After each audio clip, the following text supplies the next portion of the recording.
At the Inside Scoop with FT Senior Insider Ken Rosenthal. Ken, were you like me this morning when you saw Paul Skenes announce that he's going to pitch in the World Baseball Classic and actually react to this differently than almost any other player that's announced this because of where he's at as a player, contract, pitcher, etc.? What was your reaction? I was a little bit surprised only because he's a young pitcher. Of course, we're all worried about him staying healthy, and the Pittsburgh Pirates are more worried than anyone about him staying healthy. But it seems to me this is Skenes' choice, as it should be. It should be a player's choice whether to participate in the World Baseball Classic. The question I have now is how he will be used. I was joking with someone this morning. Okay, it'll be 10 pitches his first outing, 6 days down, then maybe 20 pitches his next outing. Of course, that's not the way Mark DeRosa with Team USA is going to want it to be. That is not the way Skenes will intend it to be, but we've seen franchises, all of them for that matter, be completely overprotective of their pitching in the WBC. I get it. It gets a little excessive, though. Ken, what if they trade him this offseason because he has 4 years of, before free agency? Do you think he still plays then? More so, I want to know about a trade and possibility of like setting a groundbreaking, earth-shattering trade that could propel the Pirates to victory in 5 years, which is the next GM's job. Well, it's been, 6 years under this regime? We're going to wait another 5? Oh, right. If I were a Pirates fan and that trade happened, that would be pretty much it for me. In fact, I would be not surprised if Pirates fans already are saying, this is it for me. But I don't expect them to entertain offers for Paul Skenes this offseason or any time in the near future. It's an interesting thing to think about because obviously they're not going to sign him long term, but they've still got him at a relatively cheap rate for the next couple of years, end of the pre-ARB years and then the ARB years. So, no, I don't think that's going to happen. Ken, you were talking about fans giving up. The Rockies, they've just fired their manager, Bud Black. We had this conversation last week, whether once one goes, then they all start going. Here's number 2 already during the season. We also talked about it a little bit on Saturday before the game that we did together. But what's happening in Colorado? We also talked about it yesterday with one of their reporters. Like, what's next? I mean, the owner's going to stay. Is he going to get a new GM? Is he going to, it's like, what's the direction in Colorado? AJ, that's a question that no one in the industry can seem to answer because they operate on their own planet. And I've often said this, they're in a parallel universe from the rest of the industry. They do their thing, and no matter what else is happening in the rest of the industry, they're going to continue doing their own thing. They're insular. They hire from within. They rarely go outside. Even this hire is from within, though it's a smart hire because Warren Schaefer was in their minor league system as a coach and manager for 10 years. He knows a lot of these guys that are up in the big leagues right now, but that's been their nature over the years. And I don't know what the answer is there other than a new owner, but if the new owner, or the current owner, I should say, wants to actually make some substantial changes, yes, he would bring in a young hotshot GM from the outside and try to figure out how the rest of baseball is doing it and maybe try to do it himself. Is there ever a case where Major League Baseball looks into their actual effort to be competitive? Because it's not necessarily about the spending. They have spent some, but it's something to look into about competitiveness, because this is why we have the CBA. So we follow rules, but we're also a competitive league. Eric, a couple of ways to answer that. We've seen the union over the years file grievances against teams that aren't spending. The Rockies were not one of them. As you mentioned, they will spend from time to time. The commissioner cannot legislate against poor management. Now, MLB will step in the cases of financial mismanagement. We saw that with the McCourts. They effectively forced McCourt out, forced him to sell. But if MLB was going to kick out owners for not managing their teams correctly, I don't know, how many would we be talking about? 5, 10, 15?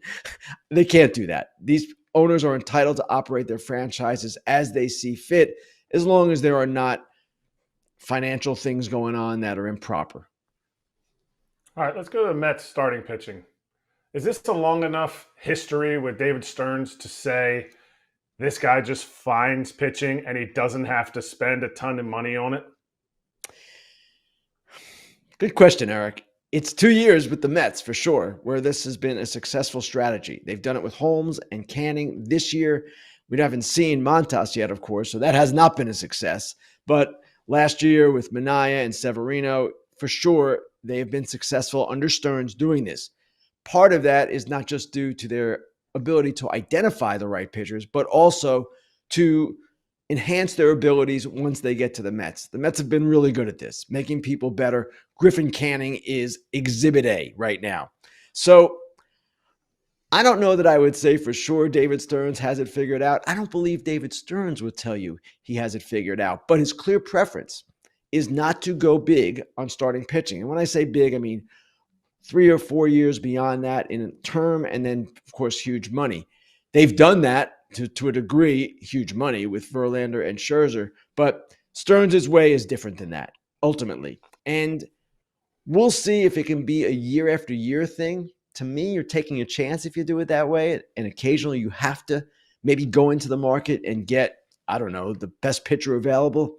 But they're succeeding with this, and they also have prospects coming. So credit to the Mets and credit to Stearns for developing pitching in a way that other teams are not, doing it at a seemingly reasonable price and keeping their payroll in order from that perspective. The Mets payroll is not in order from other perspectives. FT fan by now, you know, if you're buying, selling, trading, collecting cards, Arena Club is the spot. We've been talking about them all season long, but I do want to focus on the slab pack experience, Kratz, since you've been ripping some slab packs digitally. And what happens? I mean, as a kid, you wanted to rip open the packs. How can they do this digitally? Oh, baby.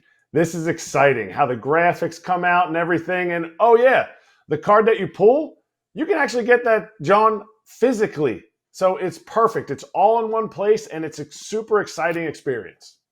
Yeah, they send that to you from the vault if you want it. But if you look at it and you're like, it's not the card for me, I want to sell it back, go for it. You can do any of that on Arena Club, and you can acquire the best value for your money with those slab packs, transparent checklists, and Arena Club's Slab Safe program. Right now, you can get 20% off your first slab pack or card purchase by going to arenaclub.com/FAL and use code FAL. arenaclub.com/FAL, use code FAL. Ken, we were there in Queens on Saturday night when the Mets played the Cubs, and we discussed the Mets starting pitching. I know you're talking about Montas, if he ever comes back, and Minaya and all these guys. But the one thing, and David Stearns, how he does this with the bullpen, but can they sustain this? Because they have one of the worst innings per start in the National League. Can they maintain this? And can their bullpen survive having to cover almost 4 innings per game? That's a good question. And certainly we're going to find out. And I'm not totally convinced about this rotation just yet anyway. Again, we have not seen Montas yet. We have not seen Minaya this year, though Minaya last year certainly in the second half proved a point. Clay Holmes converting from the bullpen to the rotation. How many innings is he going to give you? Kodai Senga, is he going to stay healthy all season? Are McGill and Peterson and Canning going to keep pitching at a high level even in shorter bursts? So ultimately, they might need a starter at the deadline, and I would not be surprised if that's the case. They've got some youngsters, Brandon Sproat being chief among them, who could come up and give them something. But at some point, AJ, you're right. This might reach a tipping point where they need more innings from their rotation. I will give you a name, and I'm not saying this guy is going to be traded because I think his team wants to contend, but the equivalent of a Zach Eflin or a Nathan Eovaldi, even at a higher level.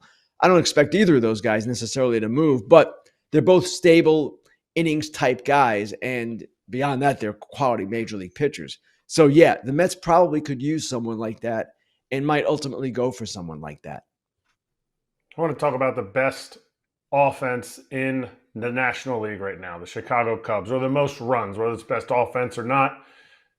An area that they're getting a lot of production from is not an area that many, if any, other teams get production from, and it's catching. Did they know this coming in, or was this just a pleasant surprise that they came up with here partway through the season? There is no way they knew that Carson Kelly would hit something like Aaron Judge. They could not have known that. Carson Kelly did make some swing changes, and there were people who believed that he was going to come on. He has also improved his plate discipline. He seemingly has total control of the strike zone. They could not have known that. They could have expected progress from Miguel Amaya, who's a talented guy. But their catching, you're absolutely right, Eric, has been a huge surprise. Last I checked, I believe I checked this last night, they're second in OPS at catcher only to the Mariners. And the Mariners, of course, have Kyle Raleigh going off and hitting a lot of home runs. So that has been a huge surprise for them. Their bottom of the order in general has been a massive turnaround. We've seen Armstrong come on. We've seen Dansby Swanson now start to get hot. So top to bottom, they're in a pretty good spot. And from that perspective, they're doing pretty well. Guys, I got to jump. Okay, it's big. Go, Ken. Appreciate you. See you guys. We'll talk soon. Thanks, Ken. Of course, Ken's got to go right when I was going to ask him the most important question. Well, ask me. No, he did his best post-game interview of all time on Saturday. Oh, the Dansby. Yeah, and now he's got to go. It's weird how that always works out with Ken. Who was more important, Ken? That's what I want to know. If it was fair territory, he wouldn't have left. If it's a good story, I'm in. Hey, everybody. Be sure to like and subscribe for more content. We're back here every weekday, all year long, so do not miss an episode. The videos are coming in all day. Here's another video you might enjoy. Baseball the way it should be covered.